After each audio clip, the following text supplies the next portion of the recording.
Yes, sir, in the back. In 1974, the English introduced a law called the Prevention of Terrorism Act. They were having trouble getting the votes, and a bomb went off in a village in Ireland, killed 33 people. Yeah, isn't it funny how every time they introduce one of these things, something like that happens? Next day they had the vote and it passed. Yeah. But before that happened, they didn't have the votes, and I just wondered if you had any comment on that. It's been proven of late that was an MI5 operation too. What I believe is that what happened in Oklahoma City wasn't the product of a couple of deranged people. First place, deranged people can't think that logically, keep it secret for that long, and pull it off that well. Not only that, but the extent of the damage, according to experts, and I mean experts, our biggest expert that we've talked to, that we talk about in this paper, is a brigadier general retired in, I'm not going to tell you what service he served in, but he was in charge. That'll be printed in the next paper. Once we know that that is distributed far and wide, then he can't be hurt.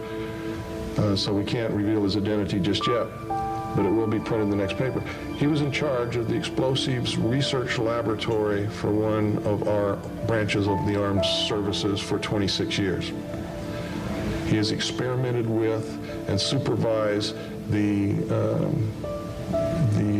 production and implementation of explosives and bombs for his whole career.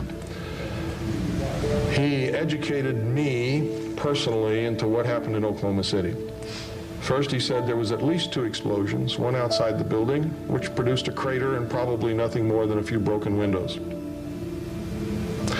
He said it did not have to be in a Ryder truck, or a truck at all. It could have been in a car. Nobody really knows what it was in. They say it was in a Ryder truck. But strangely, the guy who just delivered the UPS packages to that building and left at 8:58 on the dot said that there was no large vehicle of any kind parked in front of the building, and the bomb went off at 9:02, 4 minutes later. Now, whether somebody had time to park a Ryder truck or any kind of a big truck that they say that the bomb was in those 4 minutes is subject to debate. But he said that the columns in the building, and there are 4 rows of 11 columns each. These columns are huge columns, steel reinforced concrete, which he told to me is called a hard target, which means you can't explode a bomb in the front of the building and bring those columns down. They're hard targets. He said there had to be at least one other explosive in the building of a type that could direct its energies to the base of those columns and bring them down, because they all came down leveled at ground level. Now, because they were leveled at ground level, he said that the only way that that could be done is if individual charges were placed to go off at the same time at the base of those columns. And they could either be satchel charges or what he called, what did he call it? Cutting charges. Well, they are cutting charges, but that's not the word that he used. Shape charges. Shape charges is exactly what he said. So, and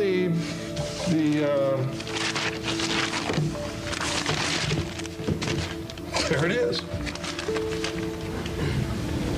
At least 2 bombs. No doubt about it. How far apart were the explosions? Just seconds or 10 seconds?